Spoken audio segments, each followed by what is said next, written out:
c'est un ensemble qui n'a pas encore atteint l'adolescence.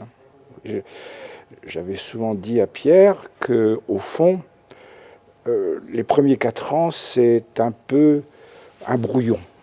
Vous voyez, les gens se lancent, ne se connaissent pas bien, se mettent au travail souvent à partir de là, ils ont été intégrés, ils sont encore jeunes aussi.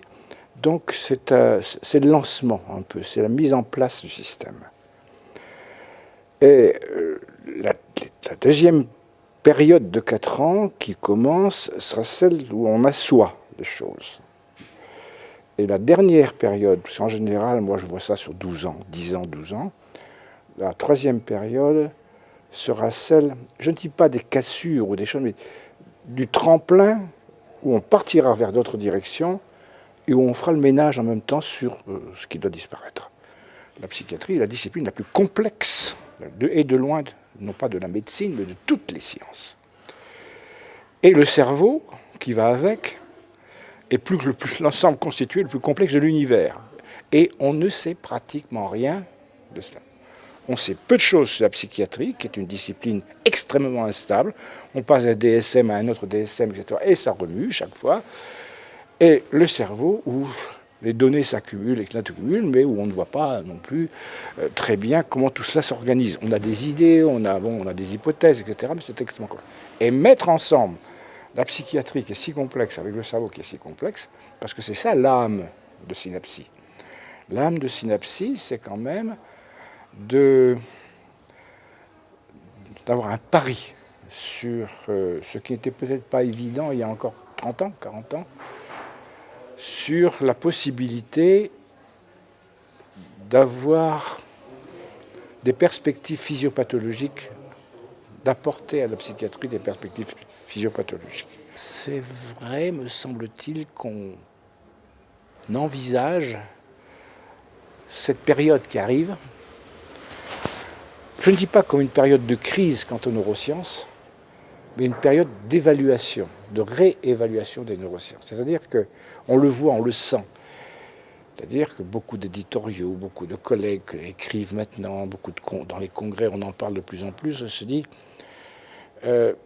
l'accumulation des données expérimentales sur l'animal concernant la psychiatrie, mais aussi concernant simplement la recherche sur le cerveau en soi, est-ce que ça débouche sur une représentation cohérente de ce qu'est le fonctionnement cérébral? Et pire, fonctionnement cérébral, son dysfonctionnement par rapport à ce que pourrait être donc la psychiatrie biologique ou la psychiatrie la physiopathologique. Et là, on arrive peut-être à une période où tellement de choses ont explosé au niveau du cerveau, c'est de la recherche sur le cerveau, qu'on se trouve donc avec des masses de données considérables qu'on a du mal à mettre ensemble. Vous voyez? Et de l'autre côté, c'est un peu... C'est donc, c'est pas un point faible de Synapsie, c'est un point faible de la discipline. Vous voyez?